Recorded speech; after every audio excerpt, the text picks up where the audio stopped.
இடும்பையில் பிறந்து கூடினேன் கூடி இளையவர் தம்மோடு அவர் தரும் கல்வியை கருதி ஓடினேன் ஓடி உயர்வென்னும் பெரும்பதம் தெரிந்து நாடினேன் ஆடி நான் கண்டு கொண்டேன் நாராயணா என்னும் நாமம் என்று விஷ்ணு கடாட்சியத்தால் மூவுலகம் சென்று மும்மூர்த்திகளை கண்டு கீர்த்திகள் அனைத்தும் பெற்று எம்பெருமான் விநாயக பெருமானை தரிசிக்க வேண்டும், முருகப்பெருமானை தரிசிக்கும் வண்ணமாக வேள்விமலை சாரலுக்கு வந்து விட்டோம். நாராயண நமக.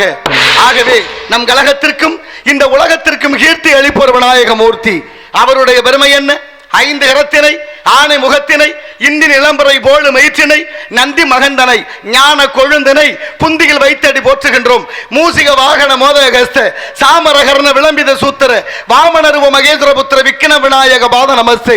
திகட சக்கர சமூக மைந்தலான் சகட சக்கர தாமரை நாயகன் அகட சக்கர வெண்மணி யாவரை விகட சக்கர மெய்ப்பதம் போற்றுவோம் என்றெல்லாம் போற்றக்கூடிய பாலும் தெளிதேனும் பாகும் பருப்பு இவை நாளும் கலந்துனக்கு நான் தருவேன். கோலம் செய் துங்க கரிமுகத்து தூமணியே நீ எனக்கு சங்கத்தமிழ் மூன்றும் தா என்ற வகையிலே அவரை வணங்க வேண்டும்.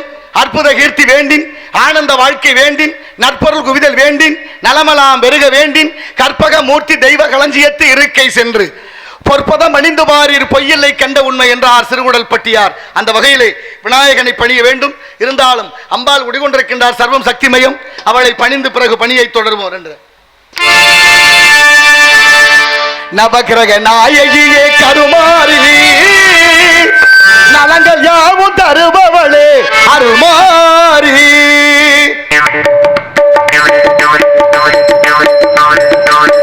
நவகிரக நாயகியே கருமாறி நலங்கள் யாவும் தருபவளே அருமாறி. மங்கள வடிவான சங்கரியே, மங்கள வடிவான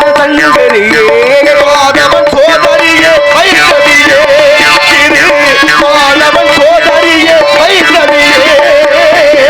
நவகிரக நாயகியே கருமாறி நவங்கள் யாவும் தருபவளே அருமாறி.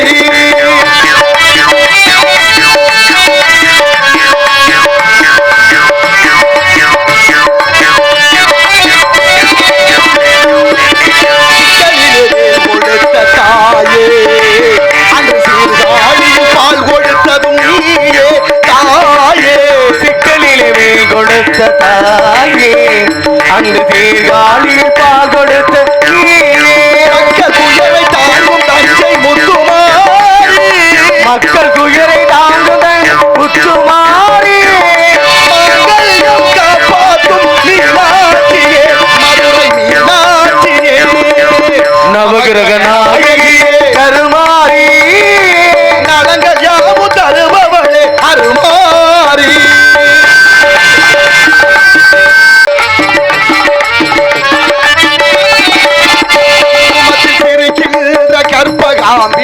மயிலை கற்பகாம்பியே குளமாதர் சௌபாக்கிய காமாட்சியே காஞ்சி காமாட்சியே குளமாதர் சௌபாகிய காமாட்சியே காஞ்சி காமாட்சியே கங்கை கரை அருள் விசாலாட்சியே கங்கை கரை அருள் விசாலாட்சியே காசி விசாலாட்சியே கலைகளெல்லாம் தந்தருளும் மூகாம்பிகே கொல்லூர் மூகாம்பிகே நவகிரக நாயகியே கருமாரி நலங்கள் யாவும் தருபவளே அருள்மாரி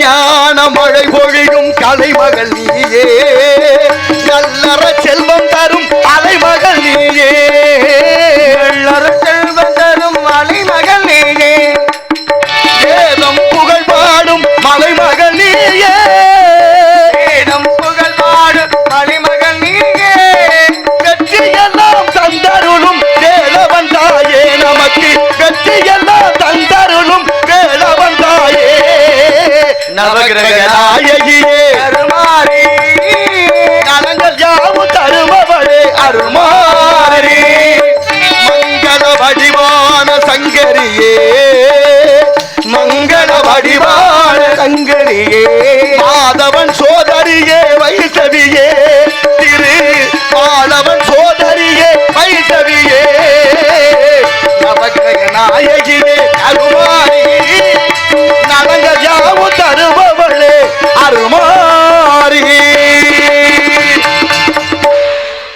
நன்றி நன்றி வித்தகன் அருளால் விற்பதன் அருளால் தேவயாகம் பிரம்மயாகம் பிதுரு யாகம் சதுர் யாகம் புத்திரகாமேஷ்டி யாகம் அஸ்வமேத யாகம் மானுட யாகங்கள் இப்படி பல யாகங்களை செய்துவிட்டால் கிடைக்கும் யோகம் யோகத்துக்கு விரோதியோ செய் போகம் போகத்தை மறந்து யாகத்தை செய்து யோகத்தை பெற்று அந்த யோகத்தாலே உள்ளம்பெரிய கோயில் ஊனுடம்பை ஆலயம் வல்லபரானார்க்கு வாய்கோபுர வாசல் கள்ளப்புலனைந்தும் காணாமணி விளக்கே தெல்ல தெளிந்தார்க்கு சீவன் சிவலிங்கம் என்று திருமூல திருமந்திரத்திலே பாடுகிறார். மொத்தம் 3000 பாடல். உள்ளங்கோயில் உடம்பு ஆலயம் மூச்சு காத்தே சிவலிங்கம் அப்படின்னா என்ன அர்த்தம்? கோயிலும் உடம்பும் ஒண்ணுன்னு சொல்றார். கோயிலும் மனித உடம்பும் ஒண்ணு. அதுபோல கோயிலை கட்டியது உடம்பு வைத்தே என்பதற்காக உடம்பு வைத்தே கட்டிய கோயில் சிதம்பரம் நடராசர் கோயில். சிதம்பரம் நடராச பெருமானுடைய ஆலயமும் மனித உடம்பு ஒண்ணு. எதுபோல அந்த கோயிலில் இருக்கிற கொடிமரமும் மனிதனுடைய முதுகுத்தண்டு ஒண்ணு. 232 இணைப்புகள் உண்டு. மனிதன் ஒரு நாளைக்கு விடக்கூடிய மூச்சு 21,600. அங்கேயும் வேயப்பட்டிருக்கிற தங்க ஓடுகள் 21,600. இந்த உடம்புல 72,000 திசை நாறுகள் நரம்புகள். அங்கே அடிக்கப்பட்டிருக்கிற ஆணி 72,000. இந்த உடம்பு நவதுவாரம் 9 வாசல்களை கொண்டது. அந்த கோயிலும் 9 வாசற்படிகளை கொண்டது. அதுபோல சாமி இருக்கும் இடம் கருவறை. உடம்புல இதயம் இருக்கிற இடம் கருவறை. எல்லா ஊர்லையும் கதவு திறந்தால் சாமி கண்ணுக்கு தெரியும். நடராசர் கோயில் அப்படி இல்லை. உள்ளே நுழைந்து இடப்பக்கமாக சென்று நடராசரை தரிசிக்க வேண்டும். காரணம், உடம்பு வைத்திய கட்டிய கோயில் அல்லவா. அந்த உடம்பு 2 கூறு, ஒன்று வலக்கூறு ஒன்று இடக்கூறு. இடப்பக்கம்தான் இதயம் இருக்கு. இதயம் இருக்கிற இடத்தில் தான் இறைவன் இருக்க வேண்டும் என்று எண்ணி அறிவியல் வளராத காலத்திலே கட்டப்பட்ட கோவில் சிதம்பரம் நடராச பெருமானுடைய ஆலயம். ஆனாலும் இன்று ஆய்வாளர்கள்லாம் விஞ்ஞானி எல்லாம் ஆய்வு பண்ணி சொல்றாங்க, நடராசருடைய கால் பெருவிரல் இருப்பது பூமத்திய ரேகையிலே என்று. அப்படி உயர்ந்த கோவிலை கட்டினார்கள். ஆலயம் தொழுவது சாலவு நன்றுன்னு சொன்ன அந்த கிழவி நமக்கு படிக்கும் போதே. அது மட்டும் இல்ல, கோயில் இல்லாத ஊர்ல குடி இருக்கக்கூடாது, கோயில் விளங்க குடி விளங்க என்று ஆலயமும் நல்லபடியாக இருக்க வேண்டும், நம்மளுடைய வீடும் நல்லபடியாக குடும்பங்களும் இருக்க வேண்டும் என்ற நல்ல எண்ணத்தோடு ஆண்டுக்கு ஒரு முறை இந்த விழாவை வைத்து, இந்த விழாவில் நல்ல நிகழ்வை வைத்து எல்லோரும் மகிழ்வோடு இருக்க வேண்டும் என்ற நல்ல எண்ணத்தோடு ஆலயங்கள் கண்டார்கள் மன்னர்கள் காலத்திலே. திருவாரூரில் இருக்கிற கோயில் கட்டியிருக்கிற நிலம் மட்டும் 5 வேலி, குளம் வட்டியிருக்கிற நிலம் மட்டும் 5 வேலி. இப்படி பரந்த நிலப்பரப்பு தனி உடைமையை பொது உடைமையாக்கி கொண்டார்கள். காரணம், எல்லாம் மக்களுடைய பலனுக்காக நலனுக்காக. பக்தி என்பது ஆரோக்கியம் பெறுவதற்காகத்தானே தவிர ஆடம்பரத்திற்காக அல்ல. நீங்க அது மட்டும் இல்லை, எத்தனையோ கோயில் இருக்கு. தஞ்சாவூர் மாவட்டம் கோயில் வெண்ணின்னு ஒரு ஊர் இருக்கு. அந்த ஊர்ல இருக்க ஈசனுக்கு பெயர் கரும்பீசுவரர். கோயில் கருவறைக்குள்ள ஒரு மூட சர்க்கரையை கொட்டி வைத்தாலும் எறும்பு வருவதில்லை, ஈ வருவதில்லை. அதே சர்க்கரையில் ஒரு கைப்பிடி அள்ளி கோபுரத்துக்கு வெளியில போட்டாச்சுன்னா அடுத்த வினாடியே லட்சம் எறும்பு அங்க வருதான். இன்னைக்கு நடக்குது. புதுக்கோட்டை மாவட்டம் பொன்னமராவதி தாலுகா வேந்தன்பட்டி என்ற ஊர்ல நெய் நந்தீஸ்வரர்னு ஒரு கோயில் இருக்கு. சிவன் கோயில் தான், பாண்டிய மன்னர்களால் கட்டியது. ஆனாலும் நந்திக்குத்தான் பெருமை அங்கே அதிகம். காரணம், நந்திக்கு ஊற்றப்படும் நெய்யில இன்னைக்கு எறும்பு வருவதில்லை, ஈ வருவதில்லை.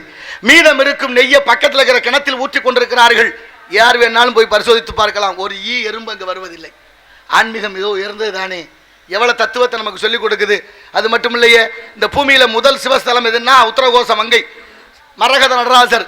மரகத நடராசர் சிலையை செய்வதற்கு அந்த கல்லை கொண்டு வந்து கொடுத்தவர் ஒரு இஸ்லாமியர், செய்து வைத்தவர் கிழவன் சேதுபதி. இன்னைக்கு ஆருத்ரா தரிசன தண்டு மட்டும் தான் தரிசனம். அந்த மரகத நடராசர் சிலையில பூசப்படும் சந்தனம் காயாமலே இருக்குதாமே ஒரு வருஷத்துக்கு. என்ன ஆச்சரியம்!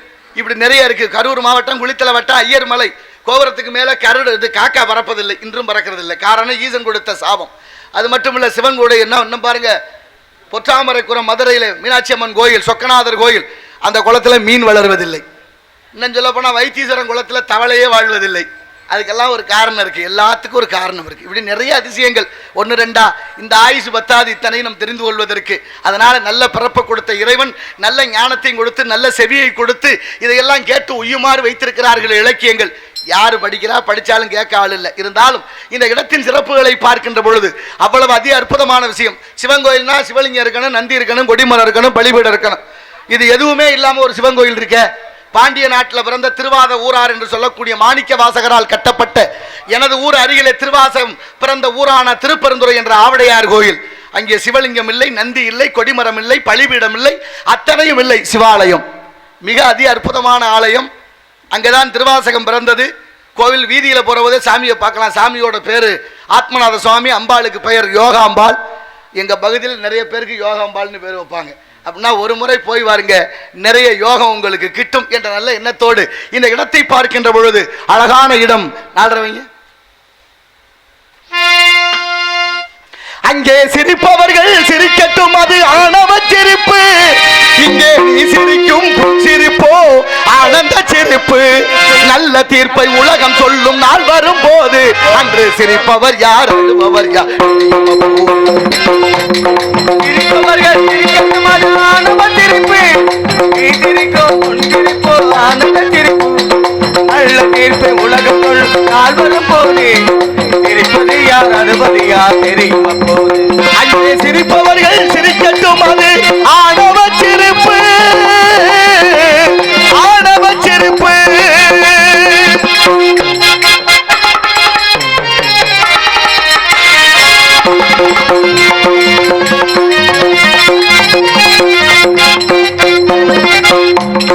வயிறு வலிக்க சிரிப்பவர்கள் மனித ஜாதி, பிறர் வயிறறிய சிரிப்பவர்கள் மிருக ஜாதி.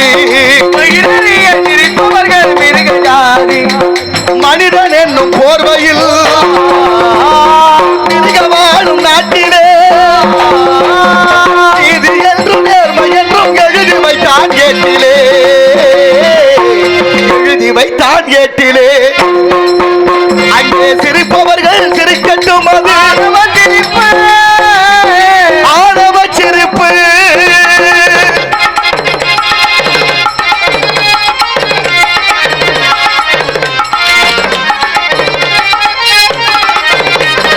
காதல் போல வளைவதுதான் சட்டமாகுமா?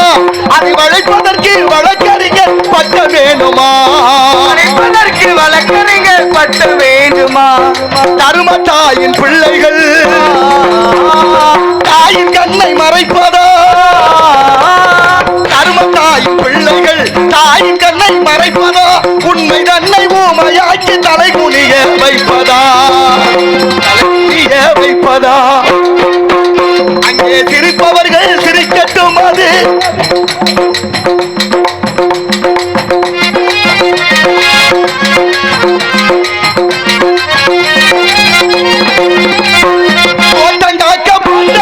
பயிரை தின்பதோ, அதை கேள்வி கேட்க ஆள் இல்லாமல் பார்த்து நிற்பதோ. காக்க போட்ட வேலி பயிரை தின்பதோ, கேள்வி கேட்க ஆள் இல்லாமல் பார்த்து நிற்பதோ. நான் அருகை பார்க்கிறேன், தேவரும் கேட்கிறேன். பூனையல்ல புலிதான் என்று போக போக காட்டுகிறேன், போக போக காட்டுகிறேன். சிரிப்பவர்கள் சிரிக்கட்டும், அது ஆணவ சிரிப்பு. இங்கே நீ சிரிக்கும் புன் சிரிப்போ அழுகையின் சிரிப்பு. தீர்ப்பை உலகம் சொல்லும் நாள் வரும் போது சிரிப்பவர் யார், அழுபவர் யார் தெரியும் அப்போது. அங்கே சிரிப்பவர்கள் சிரிக்கட்டும், அது ஆணவ சிரிப்பு, ஆணவ சிரிப்பு. வளர்ச்சி அபரிமிதமா இருக்கு. இதுல இருந்து 30 வருஷம் கழிச்சு இந்த லைட்டு, இந்த வெளிச்சம், இந்த ஒளிபெருக்கி இது மாதிரி நிகழ்ச்சி நடக்குமாங்கிறது சந்தேகம். ஏன் தெரியுமா? சூழலியல் மாறிக்கொண்டே இருக்கு. நோய் இல்லாத உடம்பு வேண்டும், நஞ்சில்லாத உணவு வேண்டும், வீட்டிலேயே பிறந்து வயதாகி இயற்கையான முறையில் வீட்டிலேயே மரணம் எய்த வேண்டும். இதையெல்லாம் அன்றாட இறைவனுக்கிட்ட நான் வேண்டுறேன். காரணம், உலகம் போற போக்கு நல்லா இல்லை. சந்திராயன் 2, 3, 4 கன்றாவியெல்லாம் போய் நிலவில் இறங்கிருச்சு. நாட்டோட வளர்ச்சி அபரிமிதமா மக்கத்து நாட்டுக்காரெல்லாம் மிரள்றேன். விஞ்ஞான வளர்ச்சியில இந்தியா அவ்வளவு தூரம் பேர் போயிடுச்சு. இந்தியாவில் விஞ்ஞான வளர்ச்சி பெற்று பேர் போயிடுச்சு. நமக்கு இதுல இருந்து இன்னும் விடுதலை கிடைக்கல. இது என்னமோ தெரியல, நாடகக்காரங்களுக்கு போன ஜென்மத்து பாவமா என்னன்னு சாபக்கேடு மாதிரி இருக்கு. படா படுத்துறீங்களே, எங்க போய் சொல்ல. எவ்வளவு விஞ்ஞான வளர்ச்சியில என்னென்னமோ சாப்பிட்றேன். கடவுள் இருக்குன்னு ஒரு கூட்டம், 2 பேரையும் நம்பிடலாம். இடையில நான் தான் கடவுள்னு சொல்றேன் பாருங்க, அவங்கள மட்டும் நம்பவே முடியாது. ஆனாலும் அவன் சொல்றதும் கடவுளை நினைச்சு தான் சொல்றேன், இவர் சொல்றதும் கடவுள் நினைச்சு தான் சொல்றேன். நான் ஒண்ணு மட்டும் சொல்றேன், அதுக்கு மட்டும் எல்லாரும் யோசிங்க. ஒரு பூசணிக்காய் வியாபாரி பூசணிக்காய் வாங்கி வியாபாரம் பண்ணாம விளைய வச்சு வியாபாரம் பண்ணலாம்னு நினைக்கிறாரு.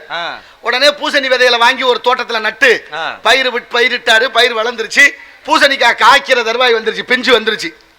பூசணிக்காய் முதல்ல வந்துடும், பூ பின்னாலதான் வரும். பாத்திருக்கீங்களா? ஆமா ஆமா, பிஞ்சு மேலே பூ இருக்கும்.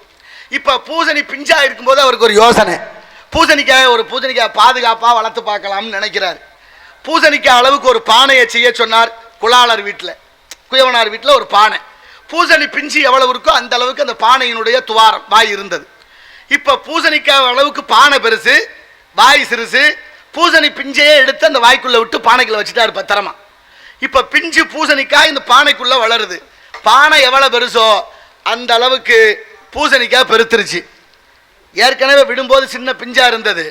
இப்ப பூசணிக்காய் பானை அளவுக்கு பெருத்திருக்கு. இப்ப பானையை உடைக்கப்படாது, அந்த பூசணிக்காயை வெளியில எடுக்கணும். இந்த உலகத்துல உள்ள எல்லாரையும் கேட்டுக்கிறேன், மொத்த பணத்தை கொட்டியும் பண்ணி பாருங்க, இல்ல மொத்த விஞ்ஞானமும் ஒண்ணு சேர்ந்தாவது பானையை உடைக்காம பூசணிக்காய் வெளியில எடுத்துட்டீங்கன்னா விஞ்ஞானம் பெருசுன்னு ஒத்துக்கிறேன். முடியுமா? பூசணிக்காயை அறுக்கக்கூடாது, பண்ணக்கூடாது. ஆமா, பூசணிக்காய்க்கு சேதம் வரக்கூடாது, பானைக்கும் சேதம் வரக்கூடாது. ஆனா பூசணிக்காயை பானையில இருந்து வெளியில எடுக்க முடியுமா? முடியாது. இல்ல, இதான யதார்த்தம்.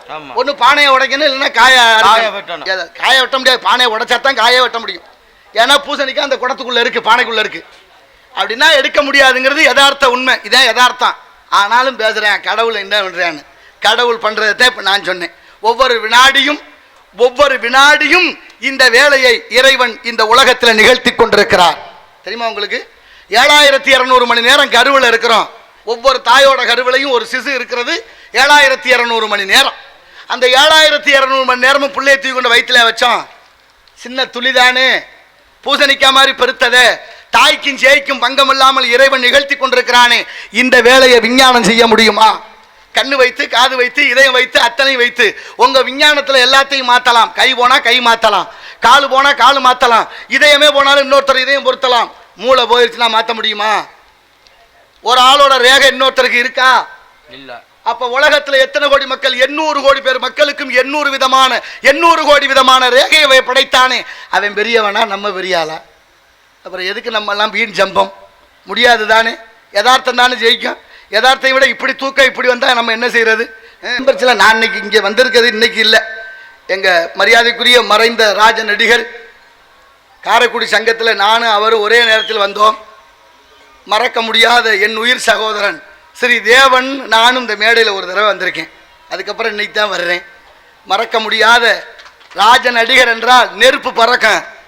ராஜ நடிகர் அவர் சந்திக்க வர்ற அத்தனை நாடுதலும் வயிற்றில் நெருப்பு கட்டிக்கிட்டு தான் வரணும். என்ன கேட்க போறாரோ, என்ன பண்ண போறாரோங்கிற ஒரு பயத்தோடு இருந்த அவ்வளவு பெரிய கொடிகட்டி பிறந்த ராஜ நடிகருடைய ஊர். அன்பு தம்பி கலைமூர்த்தி இப்பொழுது பேர் வாங்கி கொண்டிருக்கிறார், ஐக்கியம்பட்டி என்ற பெயரை. நல்ல விஷயம்தான். நீங்கள் சொல்கிறதுக்கு நாங்களும் தலையாட்டி தான், வேறு வழி இல்லை.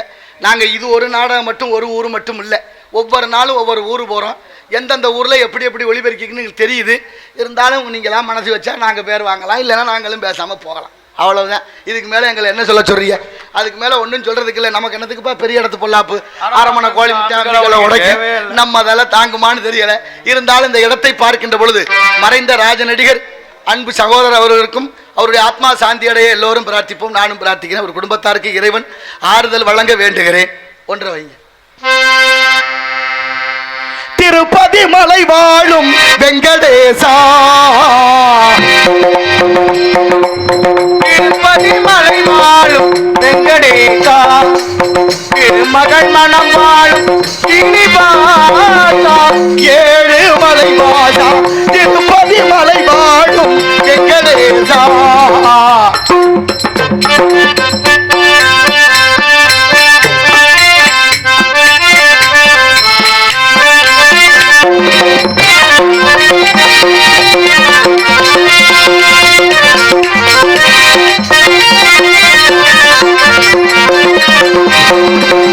அன்பெனும் அகல் விளக்கை ஏற்றி வைத்தேன் அதில் ஆசையனும் நெய்யை ஊற்றி வைத்தேன் அன்பெனும் மகள் விளக்கை ஏற்றி வைத்தேன் அதில் ஆசையனும் நெய்யை ஊற்றி வைத்தேன் என் மனம் உருகிடவே பாடி வந்தேன் மனம் உருகிடவே பாடி வந்தேன் என் மனம் உருகிடவே பாடி வந்தேன் ஏழு மலை ஏறி ஓடி வந்தேன் உள் ஏழு மலை ஏறி ஓடி வந்தேன் திருப்பதி மலை வாழும் வெங்கடேசா திருமகள் மனம் நாடும் ஸ்ரீனிவாசா ஏழு மலை வாசா திருப்பதி மலை வாழும் வெங்கடேசா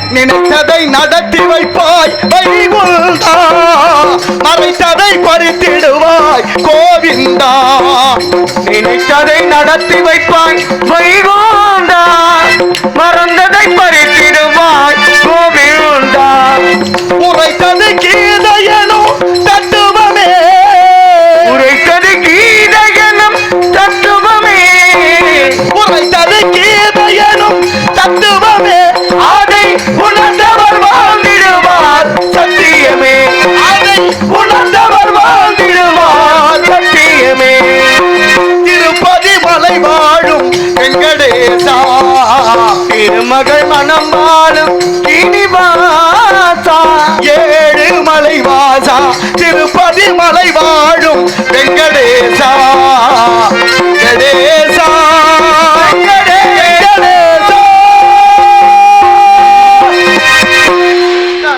நன்றி நன்றி நன்றி. கை தட்டுறது நல்ல பழக்கம். அதுக்கு மழை எல்லா பக்கம் பெய்து கொண்டிருக்கிறது. அக்கினி நட்சத்திரத்துல மழை பெய்யுது, பெய்யலாம், அதுக்கு ஒரு காரணம் உண்டு. ஆனாலும் பாருங்க, கை தட்டினா நல்ல பழக்கம். கை தட்டினா மாரடைப்பு நோய் வராதான், ரத்த ஓட்டம் சீராக அமையுமா. ருபன் அமெரிக்கா ஆய்வு பண்ணி சொல்றேன், மாரடைப்பு வராது, ரத்த ஓட்டம் சீராக ஓட கை தட்டுங்கன்னு. ஏன் நான் அமெரிக்காவை சொல்றேன்? நம்மால் சொன்னா நம்மால் கேட்கறதே இல்லை. அமெரிக்காவை சொன்னா கொஞ்சம் கேட்பாங்களேன்னு. வெளிநாட்டுக்காரன்னா அறிவு கூட இருக்குன்னு நினைச்சுக்கிறோம். ஆனா தவறு. உலகத்துக்கே வீரமும் அறிவும் சொன்னது தமிழ் சமூகம் என்பது எத்தனை பேருக்கு தெரியும்? உலகம் போற போக்குகளை நினைக்கிற போது. அந்த காலத்துல வீட்டு வாசல்ல தாய்மார்கள்லாம் அரிசி மாவுல கோலம் போட்டாங்க. அரிசி மாவுல கோலம் போடுறது எறும்பு சாப்பிடு, எறும்பு சாப்பிட்டா வம்சம் நல்லா இருக்குமேங்கிறது ஐதீகம். ஐதீகம் அப்படியே தான் இருக்கு. சில வீட்டுல கோலம் தான் போட முடியல. அதுலயும் மாமியா மருமகன்னா சொல்லவே வேண்டாம். அந்த அம்மா போடும்னு இந்த அம்மா தூங்கும், இந்த அம்மா போடும்னு அந்த அம்மா தூங்கும். மொத்தத்துல வாசல் வெறு வாசலா கிடந்து போயிடும். அப்படிலாம் போடாம அரிசி மாவுல கோலம் போடுற காலம் போய் கருணையே வடிவமான பெண் குளம் தாய் குளங்கள் அந்த எறும்புக்கு உணவு கொடுக்கணுங்கிற கருணையின் அடிப்படை நம்ம கிட்ட இருந்துச்சு. இன்னைக்கு நிலைமை என்ன தெரியுமா? வீட்டுக்குள்ள எறும்பு வரக்கூடாதுன்னு கோடு போடுறோம். ஒரு குச்சி கண்டுபிடிச்சிருக்காங்களே, ஆமா, கிழிச்ச ஓட்டை எறும்பு தாண்டுது இல்ல. எறும்புக்கு தெரியுது தாண்டினா செத்துருவோம்னு. ஆனா எறும்புக்கு தெரியுது அதை தாண்டினா செத்துருவோம்னு. மனுஷன் சொல்லு பேச்சே கேட்கிறா இல்லையே, எங்க போய் சொல்ல. ஆனாலும் என் அன்பான தாய்மார்களுக்கு ஒரு அன்பான வேண்டுகோள். வாரத்துல ஒரு நாள் கோழி கொத்தாத மொய் குருணைன்னு சொல்லுவோம், ஒரு பச்சரிசி குருணை ஒரு கைப்பிடி. அப்படி தண்ணிக்கு போகல, விறகு எடுக்க போகல, வயலுக்கு போகல, தோட்டத்துக்கு போகல, அப்படி எங்கேயாவது எறும்பு புத்து கண்டா அந்த ஒரு கைப்பிடி நொய் குருணை என்று சொல்லக்கூடிய பச்சரிசி குருணையை எறும்பு புத்துல போடுங்க. ஒரு 1000 பேருக்கு அன்னதானம் இட்ட பலன் உங்கள் இல்லம் வந்து சேரும். இது சத்தியமான உண்மை. காஞ்சி பெரியவருடைய வாக்கு, அருணகிரிநாதருடைய வாக்கு, எங்க ஐயா வாரியார் சுவாமிகளுடைய வாக்கு. இது கண்கூடாக அந்த பலனை நீங்களே அனுபவிக்கலாம். கட்டாயம் செய்யுங்கள். தனி ஒரு மனிதன் 1000 பேருக்கு அன்னதானம் போட முடியாது. அது வசதி இருந்தால் போடலாம். ஆக வசதி இல்லாதவர்கள், ஏழைகள், இப்படிப்பட்ட சிற்று உயிரான எறும்புக்கு போடும் உணவினால் தான் அன்னதானத்திற்கு பலனாக கிடைக்கிறது. அது மட்டும் இல்ல, எறும்பு எடுத்துக்கிட்டு போற அரிசியை 2.5 வருஷம் பாதுகாக்கும். அப்படி ஒரு தன்மையை அதற்கு இறைவன் வழங்கி இருக்கிறான். ஒரு அலுவலகத்தில் 3 பேர் வேலை பார்த்துருக்காங்க. 3 பேரும் காலை வேலையை முடிச்சுட்டு சாப்பிட போறது மேல் மாடியில் போய் சாப்பிட்றது வழக்கம். அப்போ முதலாவது போனவர் என்ன பண்றாரு, அவர் சாப்பாட்டு பாத்திரத்தை திறக்கிறாரு. அதுல இட்லியும் சாம்பாரும் வடையும் இருந்திருக்கு. நம்ம நாட்டுக்கு இட்லி எப்போ வந்து தெரியுமா? தெரியலையே. 7ஆம் நூற்றாண்டுல தான் இட்லியே இங்கே வந்தது. இட்லி நம்ம பலகாரம் இல்லை. இட்லியை கண்டுபிடிச்சவன் யாருன்னா இந்தோனேசியாக்காரன். பல்லவ மன்னன் இந்தோனேசியா பெண்ணை கல்யாணம் பண்ணும்போது சீராக சில சமையல்காரர்களை அனுப்பி வைத்தானாம். அவர்கள் வந்து ஆவியில வேகக்கூடிய அரிசி வைத்திருக்காங்க. நம்மகிட்ட உளுந்து இருந்துச்சு, 2ஐயும் சேர்த்து இட்லியா ஆக்கியிருக்காங்க. என்ன வரலாறு பாருங்க. ஒன்னையும் படிக்கும் போது தான் ஆச்சரியமா இருக்கு. இப்ப என்னாச்சு, அவர் சாப்பிட திறக்கிறாரு, இட்லியும் சாம்பார் இருந்துச்சு. அவருக்கு கோவம் வந்துருச்சு. நான் இந்த அலுவலகத்துக்கு வந்து ஒரு 15-16 வருஷம் ஆக போகுது. இத்தனை வருஷமா இதே இட்லியும் சாம்பாரையுமே சாப்பிட்றேன், எனக்கு வெறுப்பா இருக்கு. ஒருவேளை நாளைக்கு இதே இருந்துச்சுன்னா நான் குதிச்சு தற்கொலை பண்ணிக்கிறேன்னு முடிவு பண்ணிட்டாரு. சாப்பாட்டுக்காக சாகுற அளவுக்கு துணிஞ்சுட்டாங்க. கவனம் இங்கே இருக்கட்டும், அங்கேயே இருக்கக்கூடாது. ஆளுக்கு ஒரு வேலையை பார்த்தா அப்புறம் நாடகம் எப்படி நடத்துறது? நாடகம் அப்புறம் புழுன்னு தான் போகும். கவனிக்கணுமா வேண்டாம்? ஆரிய கூத்தாடுனாலும் தாண்டவ கோணு, காசு காரியத்தில் கண்வையடா தாண்டவ கோணு. அப்படின்னா காரியத்துல கவனமா இருக்கணும். இல்ல ஏதோ பொழுது விடிஞ்சா காசு வந்துடும் நினைச்சா அதுக்கு பேர் தொழில் அல்ல. சரி, அதை விடுங்க. இப்ப முதலாவதா பொதுவாத்தான் சொல்றேன், அதுக்கு என்ன செய்ய. அப்ப என்னாச்சு, மேல இருந்து குதிச்சிடலான்னு முதல்ல போனவர் முடிவு பண்ணாரு. 2வது போனவர் அவர் பாத்திரத்தை திறக்கிறாரு, பூரியும் உருளைக்கிழங்கு இருக்கு. அவருக்கும் கோவம் வந்துருச்சு. நானும் இந்த அலுவலகத்துக்கு வேலைக்கு வந்து ஒரு 17-18 வருஷம் ஆக போகுது. எனக்கு இதே கதியாத்தான் இருக்கு. நாளைக்கு ஒரு வேளை இதே இருந்தா நானும் உன்னோட சேர்ந்து குதிக்கிறியா, 2 பேரும் செத்துருவோம்னு முடிவு பண்ணாங்க. 3வதா வந்தவர் கொஞ்சம் வயசானவர், சங்கரம் பிள்ளை. அவர் வந்து திறந்து பார்க்கிறாரு, தயிர் சோறும் ஊறுகாயும் இருந்துச்சு. அவரும் சொல்றாரு, நானும் இந்த அலுவலகத்துக்கு வந்து 25-26 வருஷம் ஆகுது, எனக்கு இதே கதியாத்தான் இருக்கு. ஒருவேளை நாளைக்கு இதே நிலைமை இருந்தா நானும் உங்களோட சேர்ந்து குதிக்கிறேன்னு 3 பேருமா ஒப்பந்தம் பண்ணி 3 பேரும் ஜாக துணிச்சிட்டு. ஆமா, 3 பேரும் ஒப்பந்தம் பண்ணிட்டு வீட்டுக்கு போயாச்சு. மறுநாள் காலையில வேலைக்கு வந்தாச்சு. வேலையை முடிச்சுட்டு சாப்பாட்டு நேரம் மேல் மாடிக்கு வந்தாச்சு. மேல் மாடியில முதல்ல வந்தவர் திறக்கிறாரு, இட்லி இருக்குன்னு சோதிக்கவே இல்லை, டக்குன்னு குதிச்சுட்டாரு. டக்குன்னு குதிச்சுட்டாரு. 2வது வந்தவர் திறந்து பார்க்கிறாரு, அவருக்கும் அதே நிலைமை தான் இருந்துச்சு. அவரும் சொல்லிக்கல, குதிச்சுட்டாரு. 3வது வந்த சங்கரம் பிள்ளை ஐயா திறக்கிறாரு, அங்கேயும் தயிர் சோறு ஊறுக, அவரும் குதிச்சுட்டாரு. 3 பேரும் குதிச்சாக. மேல் மாடியில இருந்து இடுப்பு ஒடிஞ்சு கை கால் முறிஞ்சு வச்சு, காலை உசுறு மட்டும் போகல. 3 பேரையும் கொண்டு போய் மருத்துவமனையில போட்டாச்சு. கல்யாணம் பண்ணிக்கிட்ட மனைவிமார்கள்லாம் பதறி பதறி வர்றாங்க. இங்க அட பாய் மனுஷங்களா, என்ன ஏதுன்னு சொல்லியிருந்தா கேட்டிருக்கலாமே, இப்படி தாக துணிஞ்சிட்டியல, இந்த புள்ள குட்டியை வச்சுக்கிட்டு நாங்கள் எப்படி கஷ்டப்படுறதுன்னு அழுதாங்க. அதுல இந்த முதலாவது குதிச்சாரு பாருங்க. அவர் மனைவியை கூப்பிட்டு ஒருத்தர் கேட்கிறாரு, என்னம்மா பிரச்சனை, உன் வீட்டுக்காரருக்கு உனக்கு இப்படி சாக துணிஞ்சிட்டேன், சாப்பாட்டுக்காகவா, என்ன பண்ணி வச்ச அப்படின்னு கேட்டா அந்த அம்மா சொன்னிச்சு, நான் என்னத்தை கண்டேன், எப்போதும் செஞ்சு வைக்கிறேன், அந்த இட்லியும் வடையும் தான் வச்சேன், சாம்பார் வச்சேன், ஒரு நாள் கூட நல்லா இல்லைன்னு அவர் சொல்லலை. இது வேண்டாம், வேற ஏதாவது மாத்தி வையின்னு சொல்லல. சரி, விருப்பப்பட்டுதான் புடிச்சுதான் சாப்பிட்றாரோன்னு நினைச்சு நானும் அதே செஞ்சு வச்சேன்னுச்சு அந்த அம்மா. 2வது குதிச்சாலு அவர் மனைவியை கூப்பிட்டு கேட்டா அந்த அம்மா சிறப்பா யோசனை சொன்னிச்சு. 3 பேரும் ஜாகிறதுக்கு மட்டும் ஒத்துமையா சேர்ந்தாங்க. இல்ல 3 பேரும் யோசிச்சிருந்தா ஆளுக்கு ஒரு சாப்பாட்டை மாத்தி சாப்பிட்டுருக்கலாம் தானே. நீ சாப்பாட்டை ஏன்ட்ட கொடு, ஓன் சாப்பாட்டை நான் சாப்பிட்றேன்னு இப்படி மாத்தி சாப்பிட்டுருந்தா பிரச்சனை இல்லாம போயிருக்கேன். கொஞ்சம் கூட புத்தி இல்லாத வயலுன்னுச்சு அந்த அம்மா. 3வதா சங்கரம் பிள்ளை வயசானவர் இல்ல, அவர் மனைவியை கூப்பிட்டு கேட்டா அந்த அம்மா சொன்னிச்சு, என் கடுத்து என் கொடுமையை ஏன் கேட்குறீங்க, நான் இந்த மனிதனை கட்டிக்கிட்டு வந்து 37-38 வருஷம் ஆகுது. இத்தனை வருஷத்துலயும் ஒரு நாள் கூட இந்த தயிர் சோறை நான் கிண்டி வைக்கல. அந்த ஆள் தான் கிண்டி வைக்கிறேன், எடுத்துக்கிட்டு போறேன், எடுத்துக்கிட்டு. இந்த ஆளை யாரு குதிக்க சொன்னதுன்னு கேட்டுச்சு. அந்த ஆளே சமைச்சு அந்த ஆளே குதிச்சுட்டான். அவங்க 2 பேரும் குதிச்சாங்க. சரி, இவன் இந்த ஆளே கட்டிக்கிட்டு போயிட்டு இந்த ஆளே விழுகிறானேன்னு அந்த அம்மா என்ன செய்யறது, ஆளாளுக்கு ஒரு வேதனை இருக்கத்தான் செய்யுது. இருந்தாலும் சிரித்து வாழ வேண்டும், பிற சிரிக்க வாழக்கூடாது. வாய் விட்டு சிரித்தால் நோய் விட்டு போகும். சிரிக்கும் போது முகம் அழகா இருக்கும். கோபமா இருக்கும்போது எங்க ஐயா வாரியார் சாமி சொல்லுவா, ஒரு படம் பிடிச்சி வச்சுக்கோங்கன்னு. ஒளிப்பதிவு கருவி எடுத்து கோபமா இருக்கும்போது முகத்தை படம் பிடிச்சி வச்சுக்கிட்டோம்னா நமக்கு கோபம் வரும்போதெல்லாம் எடுத்து பார்த்துக்கலாம். நம்ம முகரம் இப்படித்தானே இருக்கு. எப்படி அப்படின்னா என்ன அர்த்தம், அழகு என்பது அந்த சந்தோஷத்துல மகிழ்ச்சியில கிடைப்பது தான். அதனால மகிழ்ச்சியிலே மகிழ்ச்சி, பிறரை மகிழ்ச்சிப்படுத்தி பார்ப்பதிலே மகிழ்ச்சி இருக்கு என்றதனால இந்த இடத்தின் சிறப்பை பார்க்கின்ற பொழுது அழகான இடம். இந்த இடமோ குமர கடவுள் கந்தன் குடிகொண்ட இடம், வேள்விமலை சாரல், மலையும் மலை சார்ந்த இடம். வந்த வினையும் வருகின்ற வல்வினையும் கந்தன் என்று சொல்ல கலங்குமே. செந்தில் நகர் சேவகா என்று திருநீர் அணிபவர்க்கு மேவ வாராதே வினை என்று பாடியது போல இந்த இடத்தினுடைய சிறப்பை பார்த்தாலே. பணபந்தியிலே குணங்குப்பையிலே இதை பார்த்து அறிந்து நடக்காதவன் மனிதனிலே பிழைக்கும் மனிதனிலே பணபந்தியிலே குணங்குப்பையிலே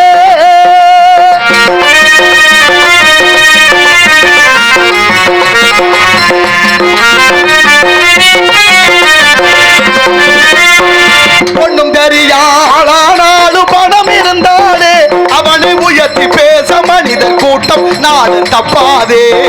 ஒண்ணும் தெரியாளானாலும் பணம் இருந்தாலே அவனை உயர்த்தி பேச மனிதர் கூட்டம் நாளும் தப்பாதே.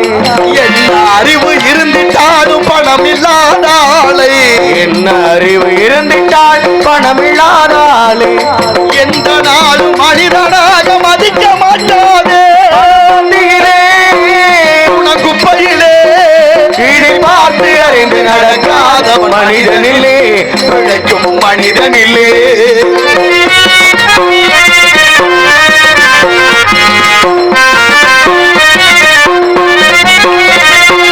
ஆளையாளு புகழ்வதெல்லாம் பணத்துக்காகத்தான். பணம் அகன்று விட்டால் புகழ்ந்த கூட்டம் உன்னைத்தான்.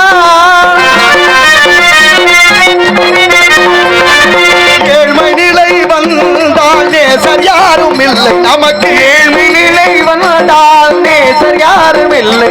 இதை எண்ணி பார்த்து நடக்காதவன் அடைவான் தொல்லை.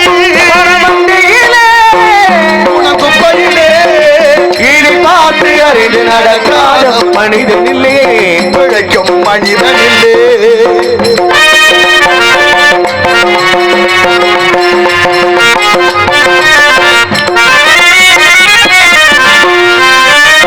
உயர்ந்த நிலையடைந்தோர் நிறைய பேர்கள் உண்டு. அவர்கள் உணர்வு நிலை தாழ்ந்த பின்பும் ஒதுங்குவார்கள் கண்டு.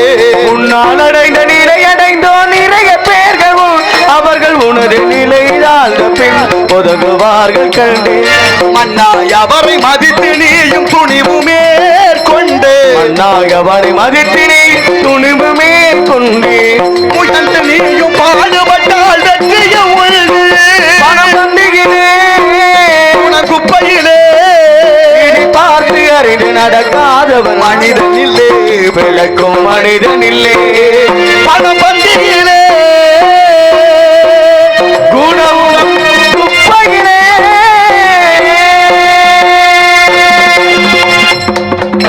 பணத்துக்கும் குணத்துக்கும் நன்றி நன்றி. பணத்துக்கும் குணத்துக்கும் பரிச்சை நடக்குது, பார்த்து நடந்துக்க தம்பி என்று முன்னோர்கள் காட்டிய வழியிலே எடுப்பு என்று சொன்னால் எதிர்ப்பு தேவை, ஏற்ற பாவை செய்கிறார்களா கலா சேவை என்று பட்சத்து கவனிப்போம். நாராயண நமக நாராயண நமக நமக நமோ நமக. நமோ நம்மன்னா என்ன அர்த்தம்? என்னுடையது இல்லைன்னு அர்த்தம். நான் இல்லை, நம்மன்னா என்னுடையது. அதனால என்னுடையது இல்லை, எல்லாம் உன்னுடையது இறைவா திருவருள் உணர்த்துகிறது அப்படின்னு ஆலோலம் சோ என்று பண்பாடி கொண்டிருக்கின்றாள் பெண்மகள் வள்ளி. 12 ஆண்டு கால தவம் யாருக்காக? முருகனை அடைய வேண்டும் என்று. எனது பாட்டன் மகாவிஷ்ணுடைய ஆனந்த கண்ணீரில் தோன்றிய 2 மாதர்களிலே ஒருவர். இப்படி இருக்கும் இந்த பெண்ணை இங்கே நல்ல வைபவம் நடக்க இருக்கிறது. விசேஷம். மூர்த்த கால் ஊண்டியாச்சுன்னா என்னப்போ தோரணம் கட்டுற மாதிரி இருக்கு. ஆமா, ஊர்ல விசேஷம், திருவிழா வரப்போகுது. என்ன வீட்டில் விசேஷம்? கல்யாணமா, காது ஊத்தா கேட்குறோம்ல. அது மாதிரி இன்னைக்கு இங்கே வள்ளிக்கு திருமணம். அந்த திருமணத்தை நடத்தி வைக்க ஊரார்கள் முன்னிலே நம்மெல்லாம் வந்திருக்கிறோம். அதனால இந்த அழகான இடத்திலே வள்ளியினுடைய திருமணத்தை வைபவமாக நல்ல விதமாக நடத்த நல்ல முகூர்த்த வேளையிலே. அதனால 8 சாமம் இருக்கிறது. இருந்தால் இந்த இடத்தினுடைய சிறப்புகளை ஒவ்வொன்றாக எண்ணுகிற பொழுது ஆலோலம் சோ என்று பண்பாடி கொண்டிருக்கின்றாள் என்பதை பார்த்தால் உயர்ந்த இடத்தில் இருக்கும் போது உலகம் உன்னை மதிக்கும். நிலைமை கொஞ்சம் இறங்கி வந்தான் நிழலும் கூட மிதிக்கும்.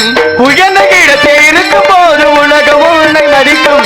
நிலைமை கொஞ்சம் இறங்கி வந்தால் நிழலும் கூட மிதிக்கும்.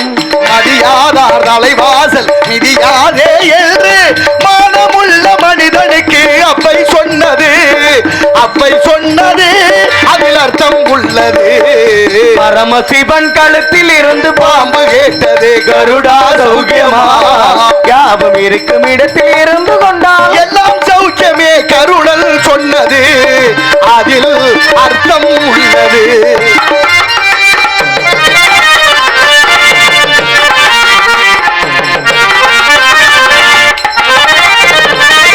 வண்டி ஓட சக்கரங்கள் 2 மட்டும் வேண்டும். அந்த 2இல் ஒன்று சிறியதென்றால் எந்த வண்டி ஓடும்? போலே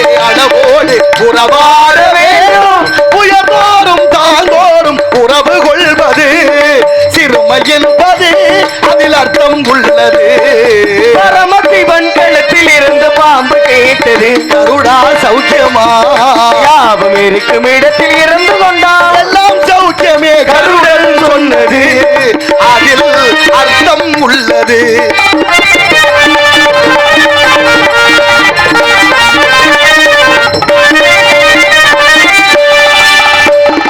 நீயும் நானும் சேர்ந்திருந்தோம் நிலவு வாழும் போலே, நான் நிலவை போல தேய்ந்து விட்டேன் நீ வளர்ந்ததாலே. நீயும் நானும் தேர்ந்திருந்த நிலவு வானம் போலே, நிலவை போல தேய்ந்து விட்டேன் நீ வளர்ந்ததாலே. என் உள்ளம் என்னை பார்த்து கேலி செய்யும் போது இல்லாதானில் வாழ நிம்மதி ஏது, கடவுள் சொன்னது அர்த்தம் உள்ளது. பரமசிவன் கழுத்தில் இருந்து பாம்பு கேட்டது கருடா சௌக்கியமா, யாரும் இருக்கும் இடத்தில் இருந்து கொண்டால் எல்லாம் சௌக்கியமே. கருடல் சொன்னது அதில் அர்த்தம் உள்ளது. கருடல் சொன்னது அதில் அர்த்தம் உள்ளது. ஆண்டவன் படைப்புல எல்லாருக்கும் 6 அறிவு. எப்பா ஆண்டவன் படைப்புல 6 அறிவு எல்லாருக்கும் 6 அறிவு இருக்குல்ல? இருக்குல்ல? இருக்காடா? இருக்கு. என்ன சந்தேகமா கேள்வி கேட்குறீங்க? நான் நல்லா தானே கேட்டேன். இருந்தா அதுதான் மனுஷன். மனிதனுக்கு 6 அறிவு அப்படித்தானே இலக்கியங்கள்லாம் கற்பிக்குது. ஆனாலும் சில பேருக்கு 5 அறிவான், சில பேருக்கு 4 அறிவான். மாவும் மாக்களும் ஐயறிவினவை என்பது தொல்காப்பியம். கம்பரே பாடுறாரு மக்களும் விலங்கு ஒண்ணுன்னு ராமாயணத்தை எழுதும் போதே. நீங்க இன்னும் புரியுற மாதிரி பாருங்க. சில வீட்டுல போய் கேட்டு பாருங்க, ஏமா உங்க வீட்டுக்காரங்க நாங்கிட்டு தான் போச்சு அப்புறம் வரும். வருமா? வரும்னா என்ன? ஆடோ மாடோன்னு அறிவு குறையுது இல்ல. அப்ப நம்ம எப்படி பேசணும், எப்படி பழகணும், எப்படி எழுதணும், இந்த வார்த்தையினுடைய அர்த்தம் என்ன, தமிழனுடைய தாற்பயம் என்ன அப்படிங்கிற மொழி உணர்வோடு மொழி பற்றோடு நாம எல்லாம் இருக்கணும். மொழி நமது மொழி. இந்த உடலுக்கும் உயிருக்கும் மொழிக்கும் தொடர்பு இருக்கு. 21,600 மூச்சு மனுஷன் விடுறது. அங்கே 216 எழுத்துக்கள் உயிர்மை எழுத்து. இந்த உயிர்மை எழுத்து 216 100ஆல இருக்குன்னா 21,600. அப்ப சரியா பேசினா ஆயுசு 120 வருஷம். ஒழுங்கா பேசுற மண்ணைக்கு வாழைப்பழம் கோழி குஞ்சுன்னு போச்சு. 40ல முடிஞ்சிருச்சு. அப்ப எப்படி இருக்கணும்?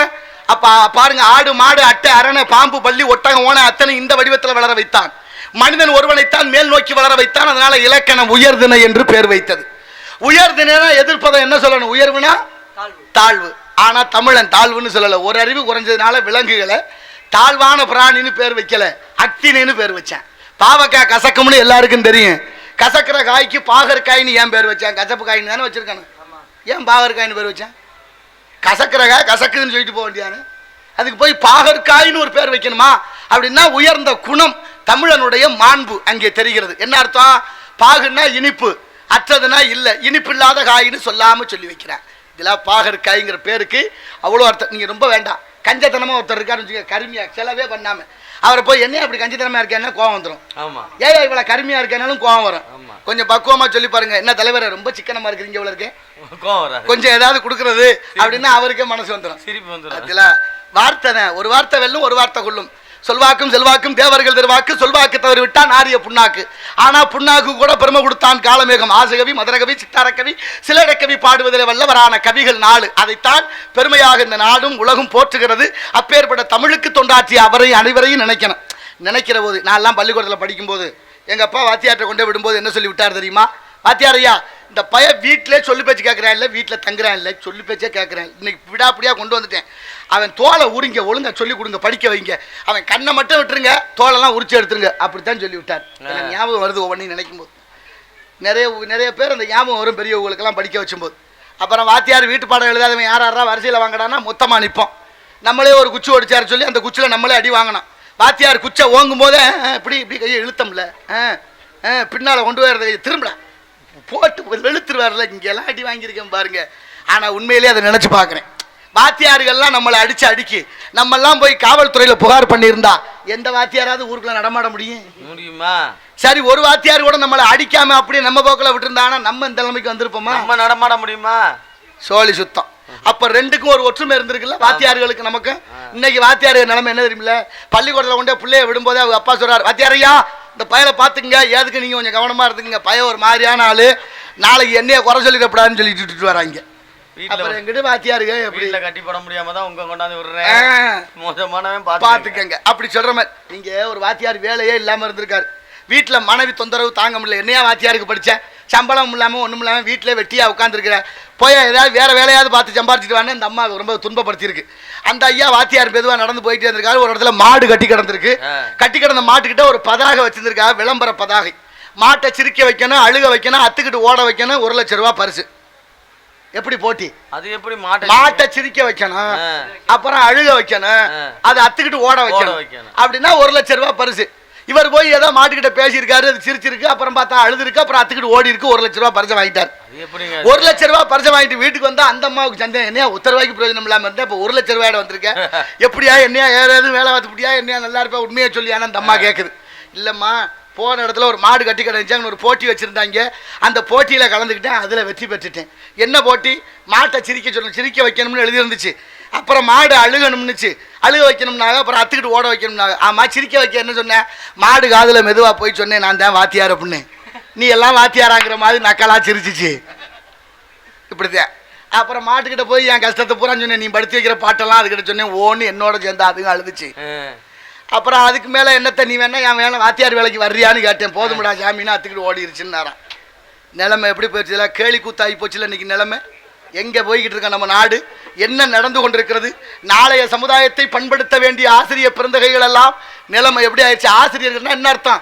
ஆசிரியர்னா குற்றம், ரியர்னா களைவது. மாணவர்களுடைய குற்றங்களை களைந்து தெளிவுபடுத்த வேண்டிய வேலைதான் ஆசிரியருடைய பணி.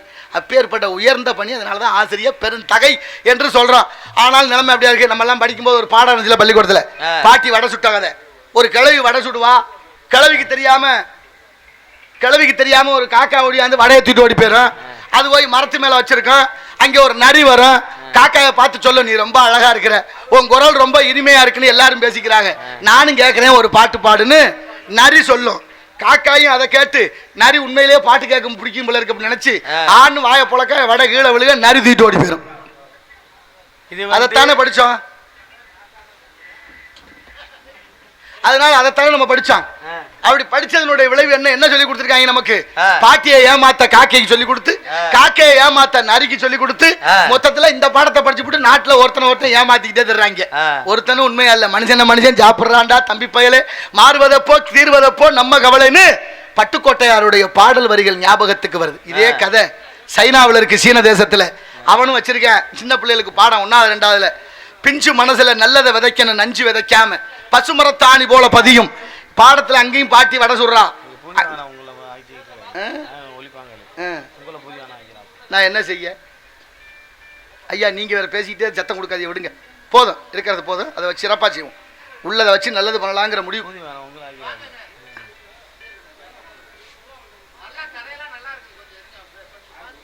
இல்லை இல்லை இல்லை ஒன்றும் இல்லை, நீங்கள் ஒன்றும் சொல்லலை. நீங்கள் ரெண்டு பேசும்போது கவனங்கள் வேறு பக்கமாக சிதையுது, அதனால் உட்காருங்க, பரவாயில்ல, அது ஒன்றும் பிரச்சனை. அவர் என்ன குறை சொன்னாலும் சொல்லிட்டு போகிறார், விடுங்க, என்ன குறை சொன்னாலும் சொல்லிட்டு போகிறார், விடுங்க.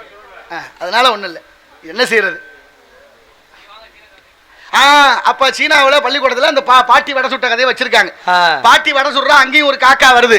ஆனால் இங்கே வச்சது மாதிரி வடையை தூக்கிட்டு ஓட சொல்லி வைக்கல, கதை அற்புதமாக வச்சிருக்கேன். பாட்டிக்கிட்ட போய் காக்கா பேசுது, பாட்டி பசிக்குது வடை இருந்தால் தர்றியான்னு.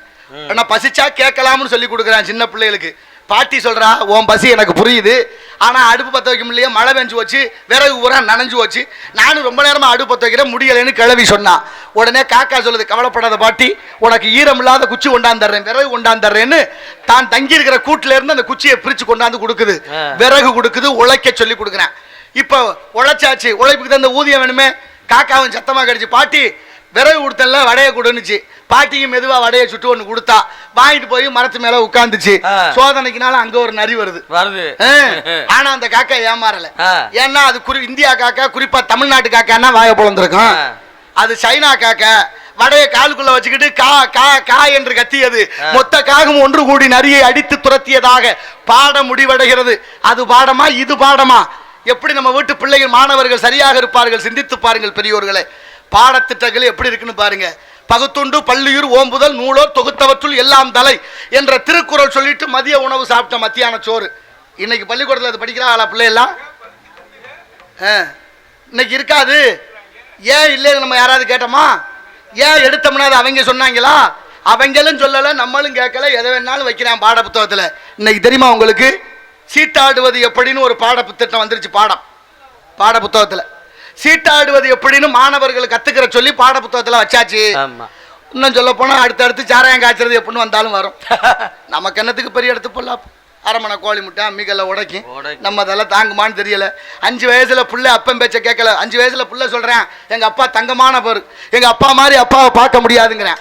10 வயசானு சொல்றேன் எங்க அப்பா நல்லவர் தான், இருந்தாலும் அப்பப்ப கத்துவாரு, புத்தி சொன்னா பிடிக்கல. 10 வயசுல ஆமா. 15 வயசுல அவங்க அம்மாட்ட சொல்றேன் போய், அம்மா உன் வீட்டுக்காரர் சொல்லி வை, தேவையில்லாம என் விஷயத்துல தலையிடுறாருங்கிறேன். 15 வயசுல. அப்புறம் 20 வயசுல அவங்க அம்மா பார்த்து தலையில அடிச்சுக்கிறான், எப்படிமா அந்த ஆளை கட்டிட்டு விடுவோம் பண்ண. ஐயோ அவங்க 2 பேரும் பேரம் பேத்தி எடுக்க போறா, இவங்க தலை அடிச்சுக்கிட்டுறாங்க. அப்புறம் 30 வயசானு சொல்லுவேன், நான் எங்க அப்பாவோட பேசுறதே இல்லைங்க, யாப்பா எது செஞ்சாலும் குத்தம்ங்கிறாரு, லூசு மாதிரி போயிடாருங்கிறேன். முடி வெட்டிட்டு வாங்கடானா மண்டையில கோடு போட்டு ரோடு போட்டு, நாகரிகம் அதுக்கு பேரு, பண்பாடு அதுக்கு பேரு, கலாச்சாரம் அதுக்கு பேரு. என்ன அறிவார்ந்த பெரியோர்களை நீங்க சொல்லுங்க, கோடு போட்டதுனால வருமானம் வருதா இல்ல அறிவு தெளிவு வருதா? ஒண்ணும் இல்ல. சிகை அலங்காரம் என்பது முக அழகா காட்டணும், அலங்கோலம் மாத்துறாங்க, கேட்டா நாகரிகம்னு பேரு. இந்த மண்டைய பத்தியா எங்க போய் சொல்ல, இதாவது தடவிக்கிட்டு வேற வர்றாங்க. 40 வயசானு சொல்லுவான் பாருங்க, கல்யாணம் ஆகி புள்ள ஒட்டி வந்துடும். அப்பத்தான் தெரியும் ஏன்டா இந்த பாடுபடுத்துறிய. அந்த காலத்துல அவளை வறுமையில எங்களை எல்லாம் எங்க அப்பா எப்படி வளர்த்தாரு தெரியுமா? எங்க அப்பா மாதிரி அப்பாவை பார்க்க முடியாதும்பா. அப்ப என்ன அர்த்தம்? உணர்ந்தால் அன்றி உணர்த்த முடியாது. அவர் நிலைமையில நம்ம வரும்போது அதையும் உணர வேண்டியிருக்கு. இருந்தாலும் இந்த இடத்தின் சிறப்புகளை பார்க்கின்ற பொழுது ஆலோலம் சோ என்று பண்பாடி கொண்டிருக்கின்றாள். அதனால 5 ரூபாய்ங்க இந்தோலம் வாசி.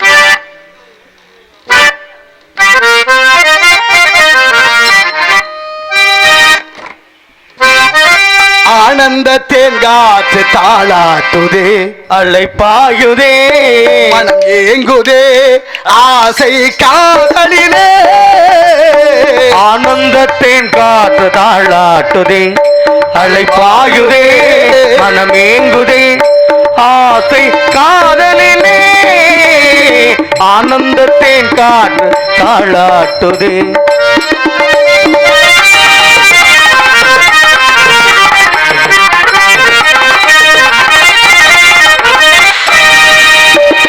மான்கள் தேடும் பூவை அவளோ தேவி சகுந்தலையோ, மான்கள் தேடும் பூவை அவளோ தேவி சகுந்தலையோ. மோக வீணை தன்னை வீட்டி பாடும் பாவலனோ, தேவலோக இந்திரன் சபையில் ஆடும் ஊர்வசியோ, ஆடும் ஊர்வசியோ. ஆனந்தத்தின் காற்று தாளாட்டுதே, அலைபாயுதே, மனமேங்குதே, ஆசை காதலிலே. ஆலோலம் எனும் பாட்டு தான் கேட்குது.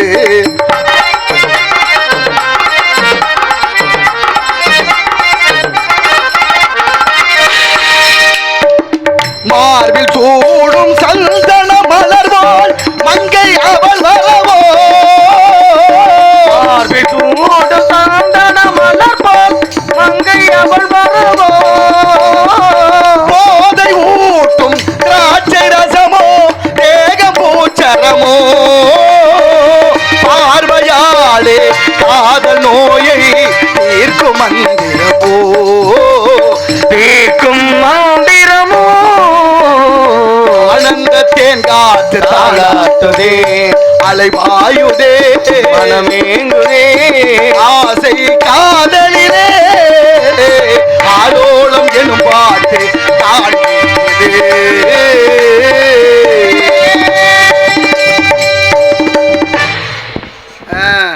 எவ்வளவு பொண்ணு கொடுத்தவங்க பொண்ணு எடுத்தவங்க, பொண்ணு கொடுத்தவங்க பொண்ணு எடுத்தவங்க எப்படி கூப்பிடுறோம்? எப்படி? வாங்க சம்பந்தி. ஆமா சம்பந்தின்னு அவரும் சாப்பிட்டு போறாரு. சம்பந்தி சம்பந்தி வாங்க சம்பந்தி, வாங்க சம்பந்தி, ஆமா சம்பந்தி. சம்பந்திங்கிற வார்த்தை தப்பு, உச்சரிப்பே தவறு. சம்பந்தினா என்ன அர்த்தம் தெரியுமா? சம்முனா நல்ல, மந்தினா குரங்கு, வாங்க நல்ல குரங்குங்கிறாரு, அவரும் ஆமா குரங்குன்னு சோறுதுன்னு சொல்லக்கூடாது. சம்பந்தினா குரங்கு, நல்ல குரங்கு, வாங்க குரங்கு, உட்காருங்க குரங்கு. அப்படின்னா சம்முனா நல்ல, அங்க என்ன வரணும்? மானாவுக்கு பதிலாக பானா வரணும், பந்தின்னு வரணும். பந்தம்னா உறவு, சம்பந்தி அதான வார்த்தை. நீங்க அப்படித்தானே சொல்லணும். தாமதமா வந்தா என்ன சொல்றோம்? லேட்டா வரும். லேட்டு, லேட்டுன்னா என்ன அர்த்தம்? செத்து போனதுக்கு அர்த்தம். லேட்டுங்கிற வார்த்தை ஆங்கில வார்த்தை. ஆமா, செத்து போனவங்களை தான் குறிக்கிறது, அது லேட்டுன்னு போடுறான். ஆனாலும் இங்கதான் நம்ம நாட்டுல தான் தெரியாத பாமர மக்கள் லேட்டுன்னு சொல்றான்னு பார்த்தா பெரிய பெரிய அதிகாரியெல்லாம் லேட்டுங்கிறாங்க சார். ஒரு 1 hour லேட் ஆயிடுச்சு. என்ன லட்சணத்துல தமிழ் வளர்த்துருக்காங்க பாருங்க. கேட்டா நாங்க தான் தமிழே கொண்டாந்தோம்ன்றவாங்க. ஒன்றும் சொல்றதுக்கு இல்லை, நமக்கு என்னத்துக்கு பெரிய இடத்து போலாம். அரமணை கோழி முட்டை அம்மிக்கெல்லாம் உடைக்கும் நம்ம தலை எங்க சார்னா என்ன அர்த்தம் தெரியுமா உங்களுக்கு? ஆங்கிலேயன் வெள்ளைக்காரன் நம்ம நாட்டை ஆண்ட பொழுது சார் என்ற வார்த்தையை பயன்படுத்தினார்கள். சர் என்பது மருவி சாரானது. சார்னா அடிமைன்னு அர்த்தம். ஐயா நான் உங்க அடிமை, அதைத்தான் இன்னமும் சொல்லிக்கிட்டே தர்றான். ஓ வேற என்ன? ஐயான்னு சொல்லலாமே, நல்ல வார்த்தை தானே. வாங்க சார். ஆமா, ஐயன்னாங்கிற எழுத்து தமிழ் எழுத்துக்கள்ல உயிரெழுத்து 12ல ஐயன்னா ஒரு எழுத்து. ஐயன்னாவே ஒரு காலத்துல அரசாங்கம் இருக்கப்படாதுன்னு முடிவு பண்ணிச்சான்.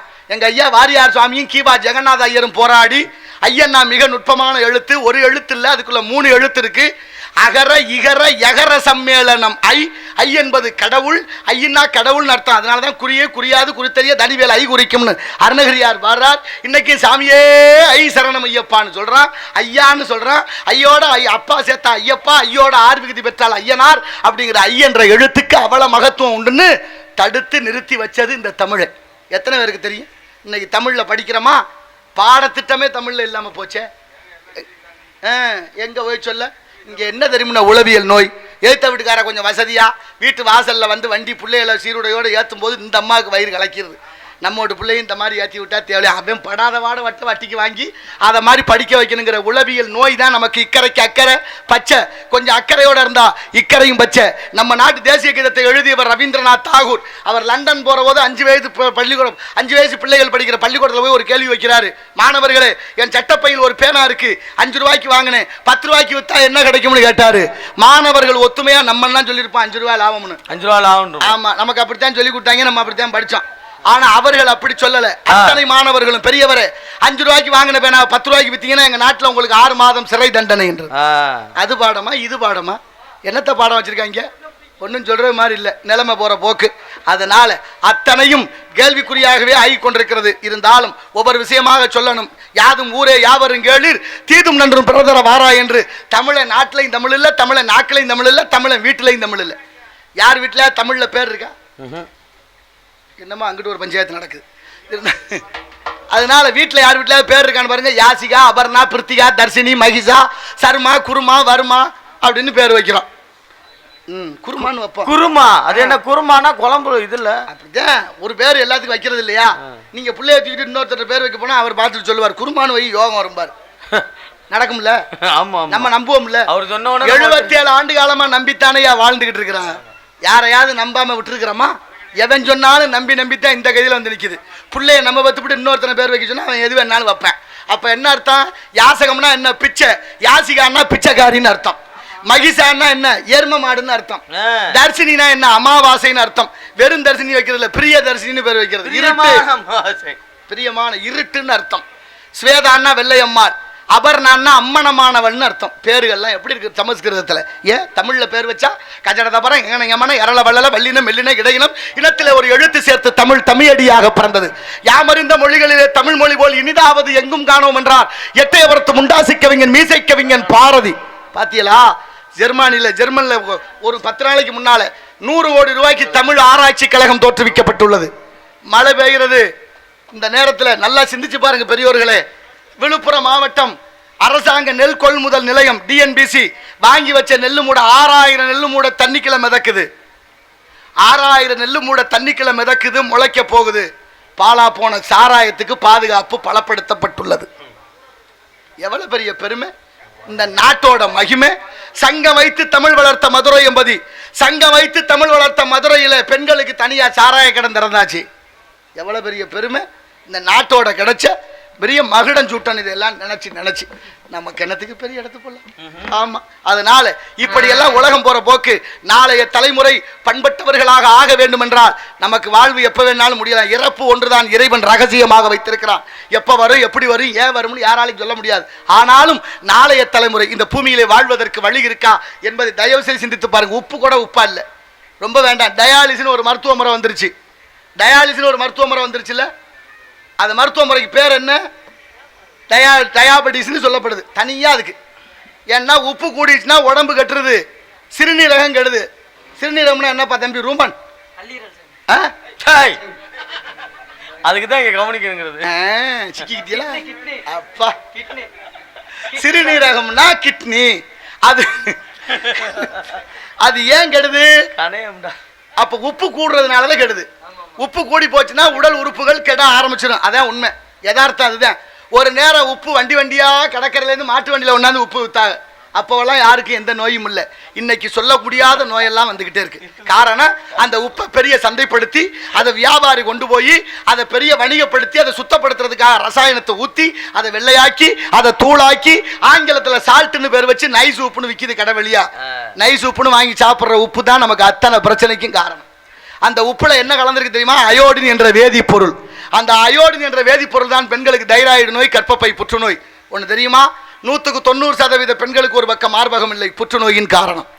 ஈரோடுக்கு பேர் போன மஞ்சள் மாநகரம், அதுதான் புற்றுநோய்க்கு முதலிடம். என்ன செய்யறது? கொரோனா வரும்போது மஞ்சளும் வேப்பலையும் தான் நமக்கு ஒத்து போச்சு. ஆனால் இன்னைக்கு நோயை கண்டுபிடிச்சி அதுக்கப்புறம் மருந்து மாத்திரை கண்டுபிடிச்சி இந்த மக்களையெல்லாம் வியாபார பொருள்கள் ஆக்கி சில பேருக்கு மஞ்சள் குளித்து கொண்டிருக்கிறார்கள் என்பதுதான் நிதர்சனமான உண்மை. உண்மையை பேசினா பல பிரச்சனைகள் வரத்தான் செய்யுது. என்ன செய்ய? ஆமாம். அதனால் நாளை இந்த உப்பு கூட உப்பா இல்லை. தயவு செய்து புரிஞ்சுக்குங்க, இந்த உப்பெல்லாம் உப்பே இல்லை. நம்ம உடம்புல இருந்து உப்பு போகணும்னா என்ன செய்யணும் தெரியுமா? ஒரு நல்ல மருந்து இருந்துச்சு, நமக்கு உணவோடு இருந்துச்சு. அது 2 பேர் பேசிக்கினா என்னப்பா ரொம்ப நேரமாக பேசிக்கினா என்ன சொன்னேன்? ஆமா சொன்னேன், சொரக்காய்க்கு உப்பு இல்லைன்னு. சொரக்காய்க்கு உப்பு இல்லை. சொரக்காய்க்கா உப்பு இல்லை? சொரக்காய் சாப்பிட்டா நம்ம உடம்புல உப்பு இல்லை. சொரக்காய் சாப்பிட்டா உடம்புல இருக்க உப்பை நீர் வழியா போக்கும். அதிகமாக சாப்பிட வேண்டாம்னு கூட சொல்லுவா பெரியவங்க. ஆனாலும் மாதம் 2 தடவையாவது சொரக்காய் இப்போதைக்கு சூழ்நிலைக்கு சாப்பிடணும். சொரக்காய் எப்படி இருந்துச்சு? குண்டு சட்டி மாதிரி இருந்துச்சு.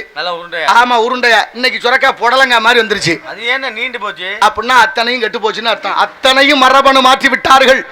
அவ்வளவு மாறி போச்சு. நான் என்ன போய் சொல்ல, அவ்வளவு இருக்கு. இருந்தாலும் காலதாமதம், காரியத்திற்கு 5 வைக்க பார்ப்போம். காத்திருந்து காத்திருந்து காலங்கள் போகுதடி, பூத்திருந்து பூத்திருந்து பூவினில் ஓகுதடி. காத்திருந்து காத்திருந்து காலங்கள் போகுதடி, பூத்திருந்து பூத்திருந்து பூவினில் ஓகுதடி. இதுவரை சேர்த்து வச்ச ஆசைகள் வேகுதடி, நீ இருந்து நான் அழைச்சா நிம்மதியாகுமடி. காத்திருந்து காத்திருந்து காலங்கள் போகுதடி, பூத்திருந்து பூத்திருந்து பூவிழி நோகுதடி.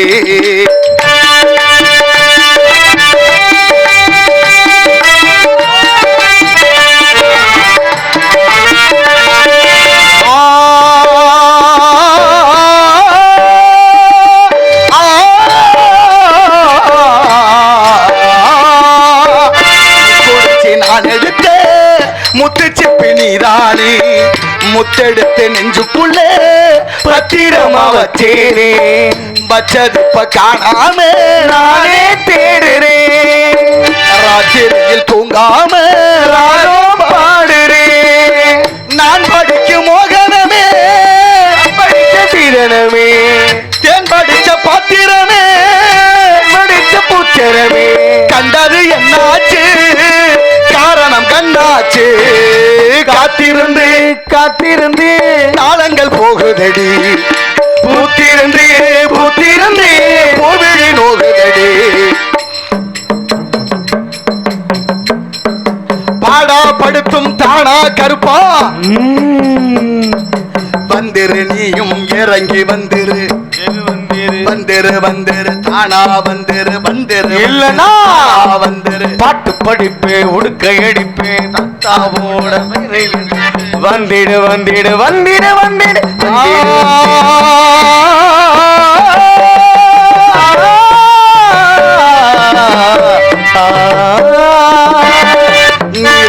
நாடு பக்கம் நான் திரும்பி பார்த்தாலும் அந்த பக்கம் இந்த பக்கம் அத்தனையும் நீயாகும். நெஞ்சுக்குள்ள நீங்காம நீதான் வாழுற, நாடு இல்ல சூடேற்றி நீதான் வாழ்ந்துற. ஆளையிட்ட செங்கரமா ஆட்டுகிறைய மனச யார விட்டு தூரத்தொன்னே மனச. காரணம் கண்ணாச்சு உள்ளமும் புண்ணாச்சு. காத்திருந்து காத்திருந்து காலங்கள் போகுதடி, பூத்திருந்து பூத்திருந்து பூவிழி நோகுதடி. சேர்த்து வர சேர்த்து வச்ச ஆசைகள் வேகுதடி, இருந்து நான் நினைச்சா நிம்மதியாகுமடி. காத்திருந்து காத்திருந்து காலங்கள் போகுதடி, பூத்திருந்து பூத்திருந்து பூவிழி நோகுதடி. நன்றி நன்றி நன்றி. இப்படியாக இந்த இடத்தின் சிறப்புகளை ஒவ்வொன்றாக எண்ணுகிற பொழுது காட்டுக்கே ராசா சிங்கம் விலங்குதானே. ஆமா ஆமா ஆமா, அது மறந்துடுறேன் அடிக்கடி, கோச்சிக்காதிய. ஆ சிங்கம் என்ன பண்ண, ஒரு சிங்கம் இருந்தா கூட மற்ற விலங்கு எல்லாம் அதுக்கு அடிமை. அதே ராஜா, சிங்கம் தான் காட்டுக்கு ராஜா. ஆமா. இப்ப ஊர்ல நம்ம ஊருக்குள்ள இருக்கவங்க எல்லாம் சமைச்சு சாப்பிடுற, கிராமத்துல நகரங்கள்ல இருக்கவங்க எல்லாம் சமைக்கிறது இல்ல, 2 பேரும் வேலைக்கு போறதுனால இந்த ஏதோ பதிவு பண்ணா வீட்டுக்கே சாப்பாடு ஒண்ணாந்து கொடுப்பாங்க. என்னடா அது பேரு? எல்லாம் என்னமோங்கிறாங்க, இன்னதுன்னு சொல்ல மாட்டேங்கிறாங்க. நிறைய பேர் இருக்கு. சரி, மொத்தம் சாப்பாடு வீட்டுக்கு பதிவு பண்ணா வீட்டுக்கே வந்துருதா. சுகி சுமோட்டோ இந்த வந்துருச்சு. அது மாதிரி உணவுகளை பதிவு பண்ணி சாப்பிடுற மக்கள். அது சரி, மக்களுக்கு தெரியுது பதிவு பண்ணி சாப்பிடுறோம். சிங்கத்துக்கு என்ன மாதிரி கொடுமை, அது போய் வேட்டையாடி சாப்பிடாம அதுவும் சாப்பாடை வீட்டுக்கு வர வச்சு சாப்பிடுவோம்னு முடிவு பண்ணிருக்கு. ஓஹோ, தெரியுமா உங்களுக்கு அந்த கதை? அது தெரியாது ஏங்க. அப்புறம் பக்கத்துல அதுக்கு ஒரு ஆளு, உதவிக்கு ஒரு ஆளு, நரிதான். நரிக்கு சிங்கத்துக்கு உதவி நரி. நரிய கூப்பிட்டு சொல்லுது, நீ போ வைத்த பைக்கு எனக்கு சாப்பாட்டுக்கு ஏற்பாடு பண்ணுச்சு. அது பதறி போய் காடு ஊரான் தேடுது. சரியான சாப்பாட்டுக்கு ஆள் கொண்டு வரலாம், நம்மளை போட்டு தெளிவானே அப்படின்னு அது பயந்து ஒவ்வொரு பக்கமா தேடிச்சு. ஒன்னோட சிக்கல கடைசியா ஒரு கழுதை சிக்கிருச்சு. கழுதை சிக்கிருச்சு. ஆமா, போய் கழுதைய போய் சாப்பாட்டுக்காக கூப்பிடுறாருன்னா வரமாட்டாது இல்ல. அவ பக்குவமா பேசுது நரி போய், என்ன கழுதையாரே நல்லா இருக்கீங்களா? நல்லா இருக்கேன், நீங்க எப்படி இருக்கீங்க? நல்லா இருக்கேன். உங்களுக்கு இன்னைக்கு யோகம் வந்திருக்குன்னு நரி. கழுதை சொல்லுது, கழுதைக்கு யோகமா? எனக்கு எப்படிப்பா யோகம் வரும்? என்னையத்தான் படம் பிடிச்சி கடை மாட்டி என்னை பாரு யோகம் வரும்னு வச்சிருந்தாங்க. இப்ப எனக்கே யோகம் வந்துருச்சா? என்ன யோகம்னு கேட்டுச்சு கழுதை. உடனே நரி சொல்லுது, நம்ம தலைவர் இருக்காருல்ல, ஆமா சிங்கம், அவர் ரொம்ப காலமா அவரே தலைவரா இருந்துட்டாராம். அதனால புதுசா தலைவரை யாரையாவது மாத்தி வைக்கலாம்னு யோசிச்சிருக்கிறாரு. சரி, யாரை வைக்கலாம்னு யோசிக்கும் போது உன் பேர் ஞாபகம் வந்துருச்சான். நீதான் அதுக்கு பொருத்தமா இருப்பான்னு உன்னை கூட்டியார சொன்னாருன்னு சொல்லுது நரி தந்திரத்தோட. கழுதை கொஞ்சமா யோசிக்கணும்ல, யோசிக்குது பாருங்க. அப்படியா நிசந்தானே எனக்கு தலைவர் பதவி கொடுக்க போறாரா? அப்ப வா போவோம்னு கழுதையும் அந்த பேச்சை நம்பி சிங்கம் இருக்கிறதுக்கு வந்தா. சிங்கம் பசியில இருந்தது, எட்டி பிடிக்க ஆரம்பிச்சிச்சுல. கழுதை பயந்து ஓட ஆரம்பிச்சிச்சு. கழுதையோட காது 2 சிங்கத்து கையில வந்துருச்சு. கழுதை காது இல்லாம போகுது. சிங்கம் முறைக்குது நரிய பார்த்து, என்ன ஆள் கூட்டியாண்டு அத்துக்கிட்டு ஓடுறேன் போய் கூட்டியான்னு. பின்னாலே ஓடி நரி போய், என்ன கழுதையாரே அவசரப்பட்டு ஒடியாச்சியா, கொஞ்ச நேரம் கூட பொறுமை இல்லாம. அட போப்பா, ஏற்கனவே காது போச்சு, இதுக்கு மேல இருந்தா உயிர் போனாலும் போயிடும், தேவையா எனக்கு அப்படின்னு. உங்களுக்கு காதை ஏன் எடுத்தாரு தெரியுமா? உங்களை தலைவராக்கணும்ல. தலைவர் ஆக்கிட்டா தலைவர் தலையில கிரீடம் வைக்கணும்ல. ஆமா, கிரீடம் வச்சா காது தடுக்கும். இந்த காது கிரீடத்தை தடுக்காம இருக்கணுங்கிறதுக்கு தான் காது 2ஐயும் எடுத்தாருன்னு சொல்ல. உடனே கழுதை நம்பிருச்சு. ஓ, செந்தாம்புல இருக்கு, இருந்தாலும் இருக்கும். சரி சரி, நான் தான் அவசரப்பட்டு ஓடியான்னு. சரி சரி, வா வா அப்படின்னு மருதரமும் நரி.